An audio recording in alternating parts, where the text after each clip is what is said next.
వైష్ణవి నీ గురించి కూడా చాలా మాట్లాడాలి. But for this event I'll just say, నీతోని యాక్టింగ్ ఎప్పుడైనా చేస్తుంటే నేను ఆటోమేటిక్గా ఒక కో పైలట్ మోడ్లోకి వెళ్ళిపోతా. ఎందుకంటే నాకు అంత ఈజీ అనిపిస్తుంది నీతో యాక్టింగ్ చేయడం. బికాజ్ అంటే ఇట్స్ అబౌట్ కెమిస్ట్రీయో అవన్నీ నాకు తెలియదు, కానీ నీకు భాష చక్క వస్తుంది. మేము నాకు ఎప్పుడన్నా అంటే బేబీలో అయినా కానీ ఎపిక్లో అయినా కానీ ఏమన్నా లాంగ్ సీన్స్ ఉన్నా కూడా we have the capability to do the full scene together.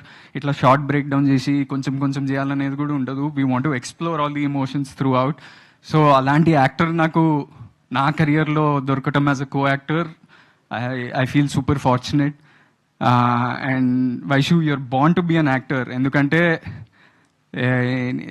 Your expressions, your the way you understand things చాలా ఇన్స్టింక్చువల్. నేను ఏంటంటే ఆదిత్యాన్ని సతాయిస్తా, ఓ క్వశ్చన్లు అడుగుతా ప్రతి టేక్ ముందు. అరే ఇదేంది సీన్ ముందు ఇట్లా అయింది, వాడు ఏం ఆలోచిస్తుండే అది ఇది.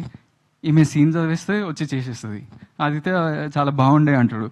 I don't understand how she does it, but she does it. So you're a special actor, and I hope you go a long, long way in your career and become a big, big actress.